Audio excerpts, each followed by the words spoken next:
Hey, what's up, everybody? I'm Troy McClure. No, I'm not. I'm Dominic D'Angelo of AdFreeShows.com, SEScoops.com, and BrassRingMedia.com. Check it out.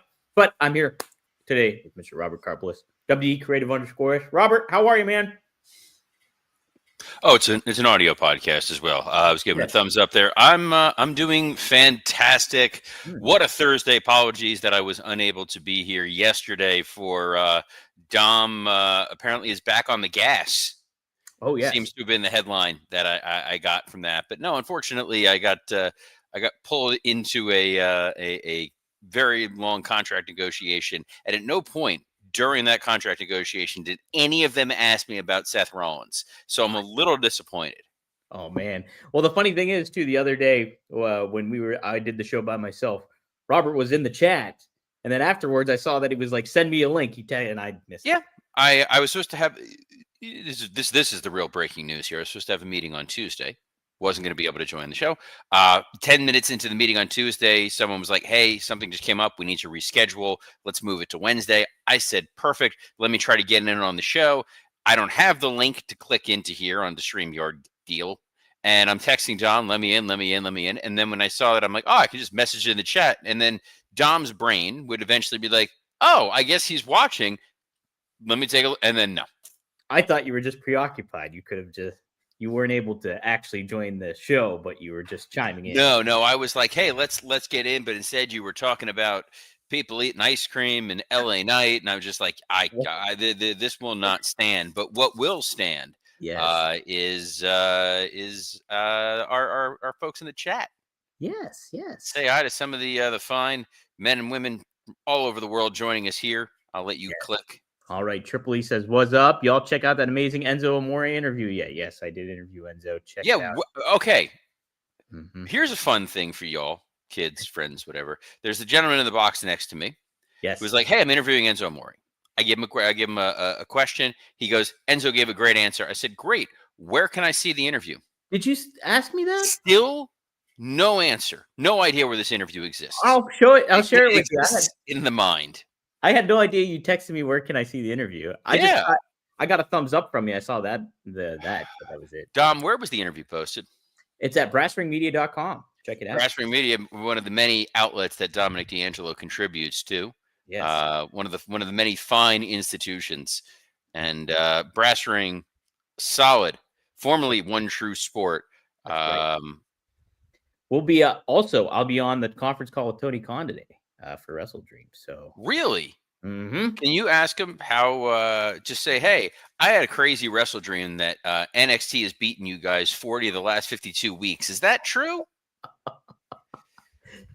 Ooh, that would be a good question, right? That would be a lovely question to ask. Yeah. Hey, I'm sure that I can phrase it in the right manner to hopefully elicit. Do you have a question teed up for Mr. Tony Khan? Yeah, well, one of them I was going to ask was, how do you go about jobbing out some of your wrestlers on your shows? Because he does it a lot with Don Callis' family, and he does it a lot with some other talents, and I think it's a concerning problem. That was one of the ones I was kind of thinking of. You want me to phrase? Want me to give that answer? Yes. There's a dude that used to host a podcast with you. I believe his name was Road Dogg. Correct. Yes. And Road Dogg said, wins and losses don't matter. It's about telling stories. And you don't even notice the wins and losses in AEW because they tell such compelling, thought out, long-term stories that you just sit back like the Martin Scorsese thing. You're just like, cinema. That's right. Well, yeah, I'm sure that's what he'll say if I ask him that. So. Let's say hi to some other folks here. Johnny Disco did pop in, say hi earlier. He'll catch the show later. So thank you, Johnny. And then we also have Jeff Henninger. He says, hello, R&I. Glad Dom's apartment didn't blow up after the gas man visited. Yeah, thankfully, I got a new meter, so I'm good to go. So, we're still saying, it's all right. Just see whatever you want to have. Oh, okay. Dre Owen says, hello, R&I. Did anyone else read AEW is going to have a developmental facility in North Carolina, but didn't go through with it due to cost? What? Did not. Here's the thing I don't understand, and I'm going to try very hard not to get too inside baseball. Ooh, okay. There is a talent within All Elite Wrestling who is obviously our one true Lord and Savior, QT Marshall. Ooh, nice. Q Marshall has a beautiful facility in Atlanta, Georgia. Used to be the Nightmare Factory. We used to be with Correct. Cody. Is now Cody, obviously off doing WWE thing. QT has proven he can train talent. He can develop talent. They have a beautiful facility there. They now do television there. They have weekly TV there. They utilize AEW talent on that, including the 1 in a billion Satnam Singh, as well as Jay Lethal and Billy Gunn. Wow, really? Why on QT Marshall's Green Earth are they not just saying, let's use that as the developmental facility? You might have just gave me another question for Tony Khan. Oh God, no! Don't. This is on me. Tony, how would you feel about Boca Raton Championship Wrestling being your developmental facility? Why would you do that to me? Do you know the kind of high quality work I'm doing here at BRCW? Genuinely, our show on November 2nd is going to be insane. These people have made a terrible decision in letting me help lay these shows out.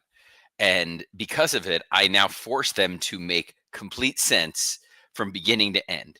And I was talking to a talent, and one of the talent was like, all he knew was what was on the card for him. And he's like, why? And this is a gentleman who came through the NXT developmental system. He's been on WWE programming. He has worked with former colleagues of mine like the American Dream, Dusty Rhodes, and Paul Triple H Levesque. And after talking it out and laying it out to him, he just went like the quote that I will not Marcus it, but it was, "Dude, you're effing brilliant." Made me very happy. So it's nice to know I can shake off the shackles a little bit and do some of those creatives. And even when I don't get to do it very often, it slips on, and it is the perfect fit. And speaking of perfect fit, I feel like Conrad. No wonder Conrad gets so out of breath when he's trying to get to one of those times. That's the only reason why Conrad. He's built like an Adonis, which I believe is some sort of pachyderm creature. I love Connie. I got Connie so bad during the Crown Jewel show. Did you? What'd you do? It was something about it was Roman speared Jay, and he was like, "You speared his cousin," and I'm like, "I didn't think you speared your cousin in Australia. I thought you did that in Alabama." And then tag Conrad, and Conrad popped. That's good stuff. Anyway, Perfect Gene. Yes. What I want to talk about here, because I got it's a little preview down the path. I will not be here for the next few days. I'm traveling up to New York City, not to open a developmental league. Unfortunately, up there for Tony Khan. Tony's not sending me up to New York for that. But while I'm there, you know what's gonna be packed in my luggage? My Perfect Jeans, because they have redefined what jeans can be. You're not gonna have to worry about a crushed undercarriage. Just pure, soft, stretchy perfection. Best thing about these jeans for guys, you can wear them on an airplane and they're super comfortable. I hate being stuck in a seat in an airplane. You're crushed, you're confined in there. But then if you don't put the jeans on the plane, and then you got to pack them, it takes this goes out the window. They have over 400,000 people who have purchased this, with over 30,000 5-star reviews online. That's insane. That's beyond Meltzer levels of how incredible these things are. Don't take my word for it. Don't take Dom's word for anything, because the man's busy trying not to blow up his apartment with gas. Try it yourself, and for a limited time only, our listeners get 15% off their first order, plus free shipping at theperfectgene.nyc, or just Google Perfect Gene and use code Rumor15 for 15% off. That's 15% off for new customers at theperfectgene.nyc with promo code Rumor15. After your purchase, they're going to ask where you heard about them. Please support our show and tell them Rumor and Innuendo sent you. F your khakis and get the Perfect Gene. Everyone keeps trying to make me want to swear. I swear. See that knee? That's a perfect knee right there. That's the Perfect Gene knee right there. I got a pair on right now. The Joker Blues. So get them. Check them out. Oh, damn it. Mm-hmm. Sorry, my wife just texted me that apparently, since we're going up, making our plans and reservations for while we're in the city, and she's just like, "Hey, there happens to be a 10:30 reservations now open at Le Bernardin, as one of my favorite places." And Steve Chambers asks, just wondering what's going on with Andrade. Hasn't been on TV since he attacked Kenny Omega. From what I understand, Yeah, Robert. Andrade popped up and said he didn't have a non-compete. He was ready to go. And WWE supposedly stepped in and was like, like Lee Corso, not so fast. There may have been some behind the scenes conversations that are going on right now between WWE and AEW around the utilization of Andrade, and that maybe El Idolo was an El Idioto in reading his contract. Oh boy. So little could be potential controversy there going on. For sure, already controversy. Did AEW stir up some controversy with their go home shows? No. Oh, sorry. 3 hours of quality programming last night from our friends at All Elite Wrestling. Dynamite into Collision. Mm-hmm. It was certainly a 3-hour show, Dom. It certainly was, Robert. Certainly was. What was your biggest takeaway from the thing? What was the most compelling aspect of the show for you, if there was? Just how cold the Hangman Samoa Joe stuff felt after the promo they delivered last week. This was an odd sort of 3-hour show. This was a hard. You got to make it a hard sell for WrestleDream. I didn't think it was a hard sell for WrestleDream. I didn't come away from it with a truly definitive, like, I know every single match on here and why they matter. I think the best build that they did was honestly the opening with Tony Storm and Chris Statlander. I was pleasantly surprised by that because I was just kind of like, oh, it feels like a whatever match. And, but how they handled it starting off backstage and then brawling out into the ring, I thought was effective. So, I think, I don't know how you felt about this, but I thought the most compelling, albeit long, was the Darby Allin John Moxley exchange. I will say I enjoyed the fact that they stepped out of their immediate comfort zone and they decided to shoot it. It almost felt like, maybe because it was on TV this past weekend, but that Dark Knight scene with the Joker and Batman when they're in the interrogation room. Yes, it did. And what I really like about it was because they were forced into that setting, into that prison setting, and with the partition and the glass, they had to listen to one another. They had to talk. It wasn't live in the ring. It wasn't being distracted by the crowd. And they were trying to lay a lot of those breadcrumbs, namely that Darby agrees with what the Death Riders are doing, but that it's Moxley who's the problem. Yeah. That's compelling because the underlying message of what the Death Riders were is this was, go back in the Wayback Machine. Obviously, you had the Blackpool Combat Club. They were serving under William Regal. Regal left to go to NXT. They were still calling themselves the Blackpool Combat Club. And like, okay, but the guy who you named it after is on the other show. Then they turn on Bryan, which Darby referenced, which I thought was nice. But their message was, we are going to fix pro wrestling. We want a tougher, a harder, a more hardcore, a more serious pro wrestling presentation than what anybody else is doing.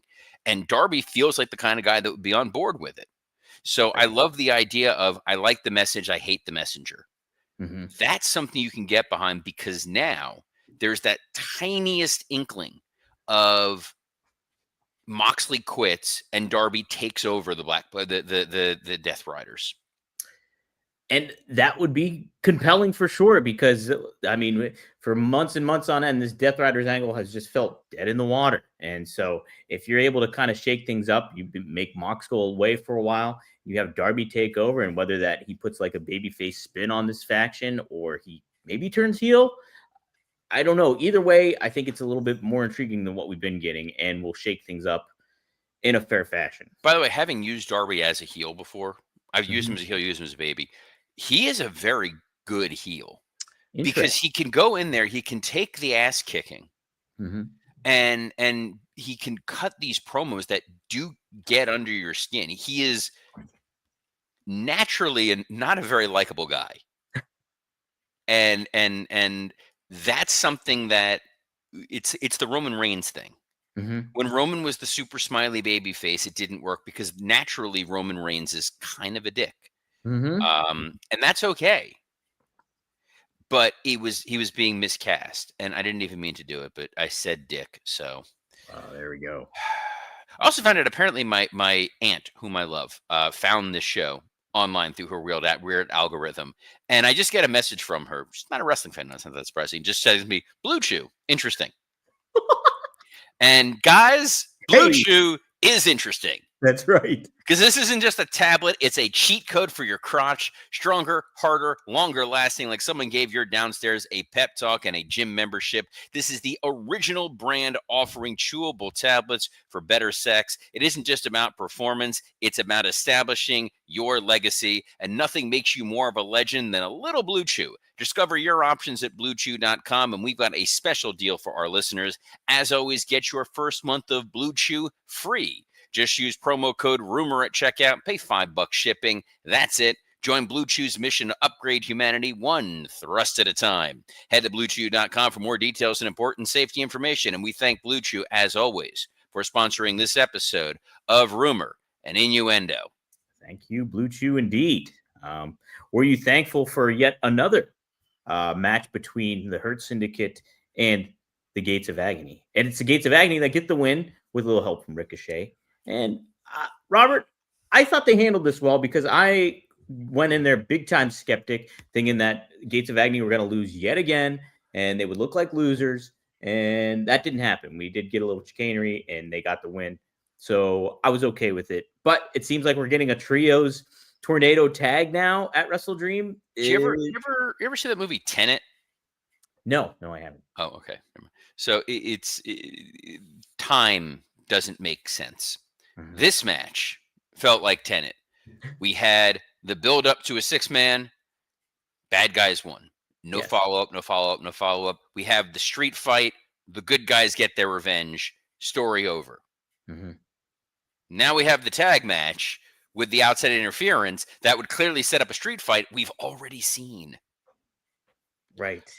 Dude, this is like some Back to the Future 2 level what's going on here, alternate 1985 style booking. But that being said, I could watch these dudes wrestle all the time. So Right. I'm all for it. That was great. Claudio Castagnoli beat Roderick Strong. Here's what I love about our friends in All Elite Wrestling. Please. We either get no story or all the story in 12 seconds. So Roderick Strong comes out and I was like, oh, I don't want to see Roderick Strong. And then Excalibur tells this like Homer level epic. This is like the Odyssey of how Roderick Strong is no longer wanting to be associated with the conglomeration, but he's still part of their other group, the whatever the hell it's called. The Paragon. Yeah. And I was like, wait, when did any of this happen? Some of this, I think, just happens in Tony's brain. He just hallucinates a show and then lets it play out. And I love that for him. It's Inception. Let's just keep naming Christopher Nolan movies. We've name checked The Dark Knight. We've name checked Tenet, and now Inception. And it's kind of like Memento, where he just forgets what he did. Mm-hmm. And then that's why Brody King has all that stuff tattooed on his body. It's literally the booking from 2022. That's it. It's great. That's why there's Dark Order somewhere under his like rib. Dre Owens goes, Robert, you got to start watching Collision. Oh, I watched Collision this week because it was forced into the 3-hour thing. It was, yeah. If they want to make you care about Collision, I'll watch Collision. It's like saying, oh, you don't understand the main event of WrestleMania? It's because you didn't watch Sunday Night Heat. Right. I don't know. Mark Jacobs is back with Josh Alexander and Hechicero. They took on Jurassic. Jacobs, the clothing brand. Yes, the clothing brand. Oh. Mark Davis, you mean? What did I say? Mark Jacobs? Mark Jacobs. Jesus, Mary and Joseph. Mark Davis. I can't believe I said Mark Jacobs. I literally have it on my thing, Mark Davis.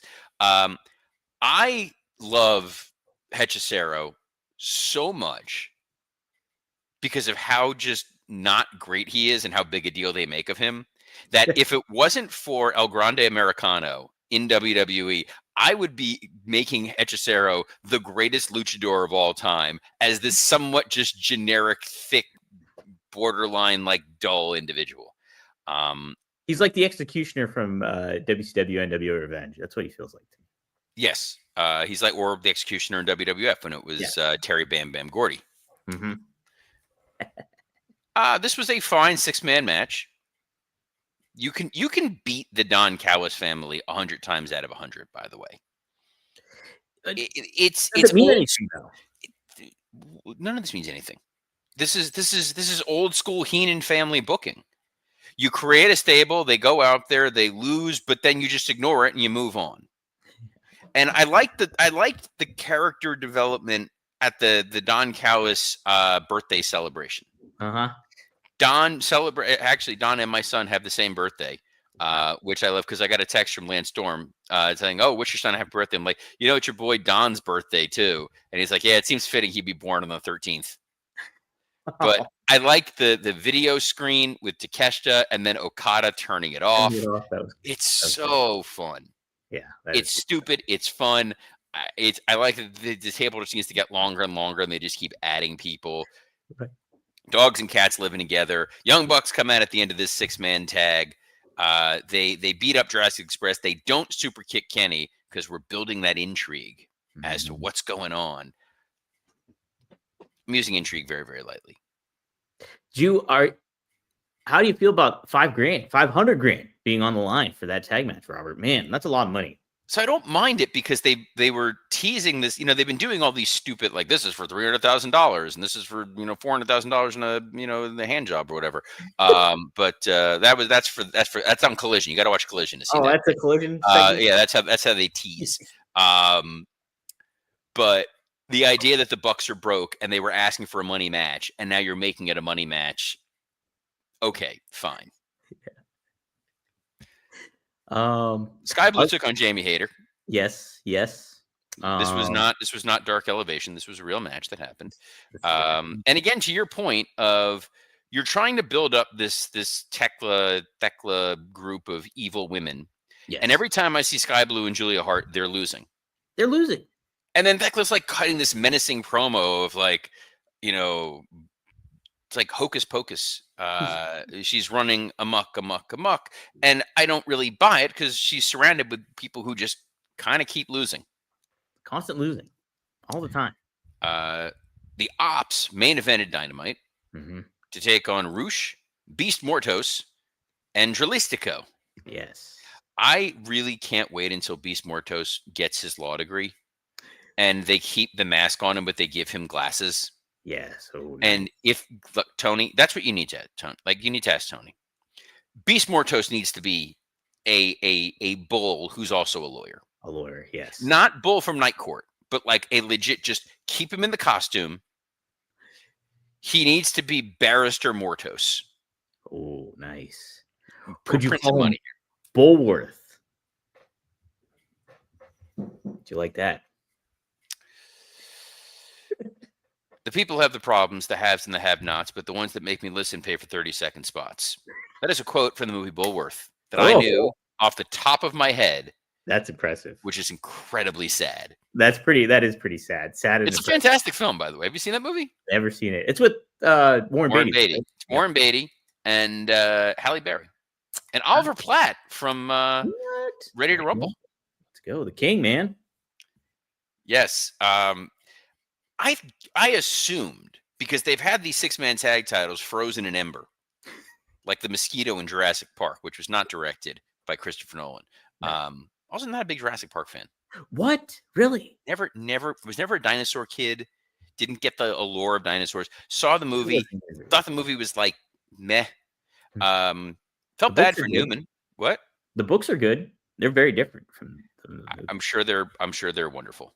But I just. Uh-oh. Sorry, I got a text message. Unrelated to what was going on here. I went to go look at my notes, and I got a message from someone asking if our local pita place had closed. And I was like, I really hope it didn't close because I love that place. Because now I kind of want shawarma. But we didn't get shawarma. We got the Ops retaining these 6-man tag titles that they don't ever use. Like, let Hobbs run free, guys. Yeah. And yet Hangman on commentary, which didn't really add a whole lot. And then afterwards, Hangman makes the save, and Joe hands him the belt. Yeah, it's not the way to really build some, stakes, I think, to this match But a like little bit. last week was pretty inflammatory. Like last Yeah. week, you went full heel Joe, and Joe now saying that he's going to be retiring when his contract is up. There's Mhm. your added wrinkle. Yeah. It's Joe going out there and basically just saying, you don't deserve this title. I deserve this title. And the sands in the hourglass are falling. Yes. And I'm not wasting another moment. I am going to, take the Beast Mortos by the horns, and I'm going to run this sucker. And that was the end of Dynamite. And then there was Collision, and you knew it was Collision because here came Wheeler Yuta and Danny Garcia. That's it. And they competed against Orange Cassidy and Kyle O'Reilly in tag action. And it is the Death Riders who ended up getting the win after a little bit of chicanery in this one as well. I was surprised that Kyle O'Reilly got the visual tap out, though, from Danny Garcia. And but it ended up not being for naught. And Kyle O'Reilly got pinned. Well, yeah, Danny Garcia joined the Death Riders, which has meant a whole lot of nothing. A whole lot of nothing. He is the Josh Alexander of the Death Riders at this point, but with slightly better hair. Mm-hmm. Yes. But my goodness, Robert, I just okay. This is whatever, So we had this great Darby and Moxley segment on yeah. Dynamite. I'm like, great, that's your go home. We're good. We don't need any more. Mm-hmm. And instead, we got more stuff on Collision. Yeah. Yeah. Did you need it? Because we had Darby get attacked after the fact too, with all that. So. I asked you did you need it? No, you didn't need it. Yeah. Okay. Megan Bayne and FTR cut a promo. Mm-hmm. Megan Bayne has a fantastic look. She does. She's great in the ring. Mm-hmm. Did I say promo ability when I just rattled off these positives? No, you didn't. You have good. Brief is best. Mm-hmm. Megan Bayne kind of has the Charlotte Flair delivery. I can see that. Yeah, I can see that. Mm-hmm. But it's not. It's when you're not as good as Charlotte at promos. Don't just. You have Stokely out there. Mm-hmm. Let Stokely talk. Yeah, I don't think she was horrible though. Like not horrible. It's not great. Mm-hmm. Harley versus Megan Bayne was fine. Yeah, it was all right. Like Harley looked competitive and all that. Is she somebody that's Teflon that you can keep jobbing out? Harley, yes. Yeah, you think so? Harley is our truth. I guess that's fair. Harley is you can reinvent her into anything that you want at any point. You're not putting the world title on her tomorrow. Mm-hmm. Oh, Devin Dowling showed up with 2 minutes left in the show to say, "Hey, welcome to the show." Yo, what's up, Devin? Thanks for time. Wrestling Old Head asked, "Who has the best promo upside with Thekla or Megan Bayne?" I think Thekla is a more interesting promo. She's got like just body language charisma a little bit more, I think, too. I think because you know what it is? Because her character is such that she can talk like Ursula from The Little Mermaid. Yeah. That it works. Mm-hmm. Megan Bayne sounds flat and disinterested when she's trying to sound like, you are all peasants and I am Galactus. But at the same time, it's just like, I could be in catering or trying to figure out why I'm with Joey. What if they gave her the Kane gimmick where the voice box thing? I don't mind that. What was great was there was Eddie Kingston and Hook had a little promo. This was ridiculous, Robert. Just the degree of which they don't care about what's going on. Like they genuinely, their promo was how Megan Bayne sounded. Yeah. They were showing up at, what the hell are we showing up at? What is this? Pre-show? When is it? Oh, Saturday? Cool. We'll be there. Great. I love that. Give me that all day, every day, and I'm very, very happy. I also love the Acclaimed not wanting to work together. And I didn't know they were working together. Did you know they were working together again? Tom, I serve at the pleasure of the president. Main event, the other Kyle, Lance Archer and Rocky Romero. This was unadvertised, by the way. Yeah, versus the Mark Briscoe and Brodito. Mm-hmm. A lot of stuff happened. It was a fine match. Baby faces go over, but again, Kyle Fletcher wasn't involved in the finish, so he's theoretically okay. You'll get to him and Mark Briscoe. Okada comes out and starts murdering people. Takeshita not even there. Good times all around. Yeah. No sign obviously we didn't see MJF, didn't see Mercedes Moné. So is the TBS title forgettable? Like, there's nothing there. I don't know. And then yeah, I don't know. It's a long show. 3 hours is long time, and I guess I'll give it a C minus. Maybe is that too generous, or is that down pat? I think. I don't know. We rate whatever. Yeah, C minus. They could have done better, I think, but it's just a lot of different stuff that overwhelming. So it was an overwhelming kind of part of the course show. So I hope that creates. Well, you know what? They'll be back with WrestleDream. Dom will be back tomorrow. I'll be back later on. I'm recording with Scott Chaplin for Working Stiff. We're scheduled to record at 3:00 Eastern today, so we'll see if that winds up occurring or not. But anytime there's good weather or bad weather or no weather, Scott's Wi-Fi goes down. So we will see. But he and I'll preview a little WrestleDream. Dom's got you covered for tomorrow going into the weekend. But you can catch us every Monday through Friday, whether one of us are here, both of us here, neither one of us are here, on a plethora of platforms, including the WW Creative _ISH X account, the @Dominic D'Angelo X account, the @SE Scoops X account, on YouTube, and Rumor and Innuendo and ad-free shows. Devin Dallin asked, what happened to the Barrasso guy? Justin Barrasso had a change in his schedule, so he told us he was going to be on for a while, and he's going to have to be off for a little bit, but he will definitely be back. He's going to be doing some pre-recorded stuff for us as well that will be plugging into the show. And unlike the Enzo interview, you'll actually be able to find it here on Rumor and Innuendo. So on behalf of the David Foster Wallace lookalike contest winner himself, Dominic D'Angelo, I'm Robert Karpolis. Best of luck in your future endeavors. You're such an infinite jest, Robert.